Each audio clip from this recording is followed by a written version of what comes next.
So we're here once again. Another day, another anime of spring 2018 ending. I gotta say, I'm gonna miss this season of anime a lot. So many good things have came out, and Caligula is one of them. And looking at the charts on Crunchyroll, luckily and fortunately for us, that it did not become ignored. Because when you have so many good anime out, there are just a few that'll slip through the cracks of everyone's attention. We call these hidden gems. Luckily, Caligula didn't get a chance to become a hidden gem just yet.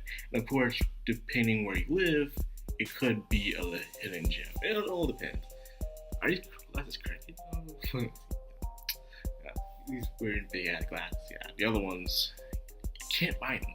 Anyways, it's time to get on to this review, man, because it wrapped everything up the way it did.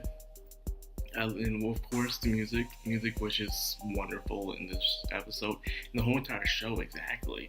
I can't wait to get my hands on the OST on this, definitely, because top quality music. I love Mew's voice, it's just so beautiful. So, Ritsu jumps back into the Mombus to rescue his friends and to resolve things with Mew. I really didn't know how this was going to go, to tell you the truth. Pretty much all the characters are facing their resolve. They want to go home. They're telling why they left in the first place and why they want to come back. Especially that one woman. I didn't expect it, but it turns out she was a mother and she resented her child from some time to time. And so therefore I guess she escaped because she wanted to feel young again. And it seemed like in reality she still looked the same age. So I'm guessing she was a young mom. She had a kid at a young age, and therefore she didn't get a chance to enjoy her youth. So she kind of resented the child for that. So now she came back to reality in order to face her sins. And speaking of sins, we also have Shogo. Turns out we're wondering who was this person that Shogo was facing. The person that supposedly killed themselves. If they did kill themselves while they're in the Mombus. But it turns out it's actually someone else who was obsessed with her. And that person's name was Natsume. Yeah, Natsume. Ichigo was the person that originally killed themselves in reality, but Natsume was so obsessed that she couldn't really be in the world where her friend didn't be there. So she went to the Mombus and she turned into Ichigo herself. So that explains a lot, actually. I bet the game goes into further depth in this, and of course it does, because the game has a longer time range in order to explain all the stuff that happens in the show. But nonetheless, the anime didn't do such a bad job. Because when it comes to adapting video games into anime, it's really hard. Because especially a Japanese video game, the Japanese video games have so much content into it. It's really hard to take all that content and stuff it in into 12 episodes.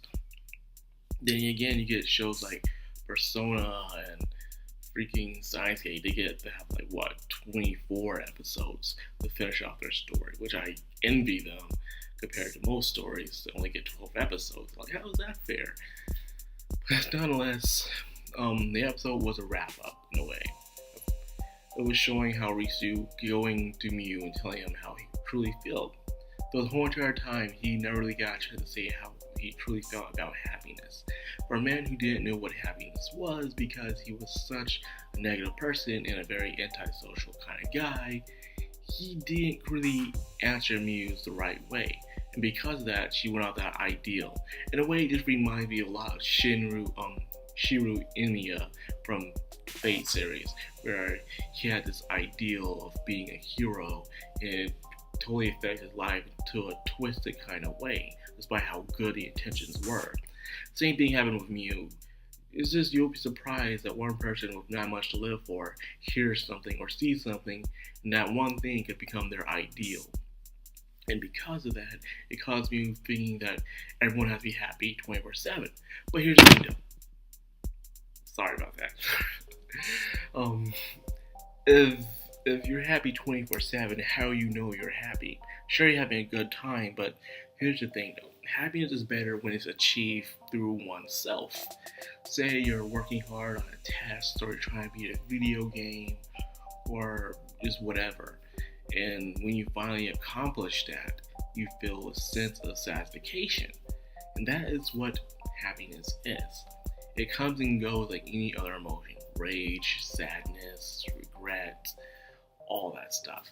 So why can't happiness be any better? Only because I guess it's the one that feels best for people. Reason why we don't want it to go. We try to hold on to happiness and we try to keep it there, but that is entirely impossible because keeping it something there for a long time that's not artificial will sooner or later rot. Like keeping an apple for a long time. It's good, it's natural, but however, to keep it for a long time, it will eventually go bad for you, and it's not good to eat. So what I'm trying to say here is that happiness is something you shouldn't expect. I know a lot of people when they grow up, they try to find happiness and then they're like, I don't feel happy no more. And the reason why they give up on things such as relationships or even quitting jobs because they don't feel happy no more about the thing. What they don't understand is happiness is like everything else. You can't just walk off because you don't feel happy about the thing. It's better to see what you can work with it. You gotta make that thing happy for you. And the question is how you do that. Well, that depends on each and every person at the end of the day. You can't just decide, hey, this is happy, and if it doesn't make me feel happy, I'm just gonna go away. Which in some cases, I guess that is true. You should go away if it doesn't make you feel happy. But if you have something that you worked hard on and stuck with you, you might as well find a way to work with it. Make it work for you. So, on that note, I also like to talk about the characters. The characters, they didn't really get a chance to show all their faces, especially the ones that look like they're somebody else in reality. I kind of hated that. Like, they did show some of the characters' faces, but whether they're color or they didn't show their eyes, or like, come on, man, don't tease me like that. Show me their faces. I want to see what they look like in reality. Some people went back to what they were doing. I guess the people who got the short end of the stick on this, I guess, were the musicians. Some of the musicians, anyways. Some of them decided to go with the rebellion club and decided to face reality on their own as well. While some of them went back to reality being the same who they were from before, such as the foodie person, the one I was eating ramen.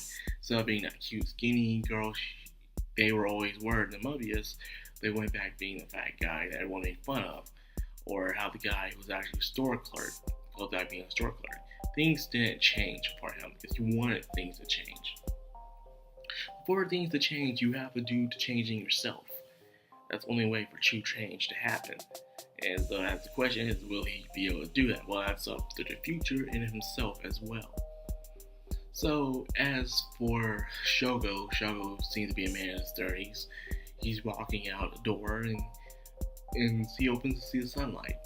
You know, I guess a lot of people could complain about these endings or these characters saying how they feel so unsatisfied because it's not they don't feel completed. But then again, when is life ever completed? See, a story is just another part of someone's life that they are telling.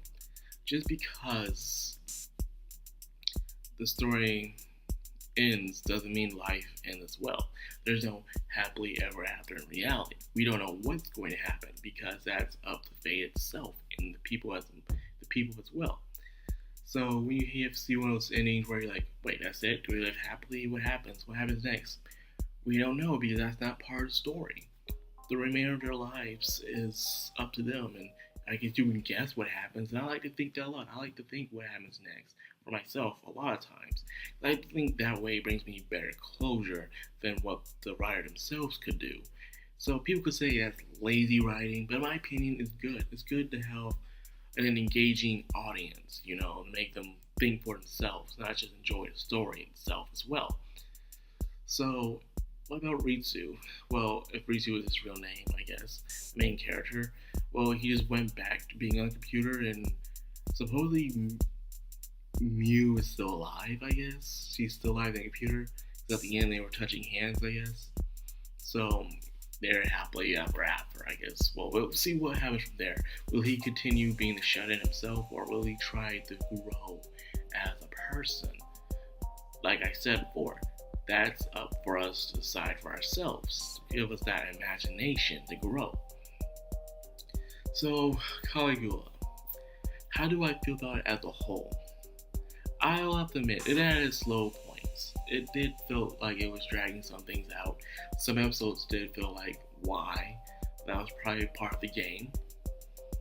And the animation was okay for most of the time. Some of the times it was like, what? And then the music. The music was the only thing off the highest chart with the music. It was the best inside the whole entire show because it was beautiful. Like I said before in earlier this video, I am definitely going to download the OST and just listen to it at night because it sounds nice. It reminds me of a lot of other anime video games I've played throughout my life, like Akiba Beats mainly. But yes, Caligula. And as I said before, I will try to find some way to get the PS4 version of the game. However, I can't find it anywhere.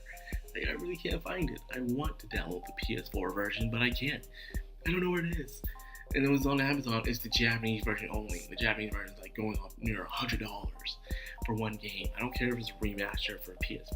That is too much for a game altogether. Especially it's not going to add like any special content. But whatever. So, kind of sad Caligula's gone. If I can't find the PS4 version, which I heard there's a lot more content on it, so I can see why people wait, I'm more than likely going to buy the Vita version because I still have my Vita. And believe it or not, I still play my Vita a lot because there's a lot of good Japanese games that come out on it. I want to buy the Caligula effect on the Vita, and I'm going to play it. And whenever the PlayStation version comes out, I'll just resell the Vita version and buy the PS4 version. I'll just do it like that instead. So yes, it's done. It's over with. Tell me how you guys feel about Caligula.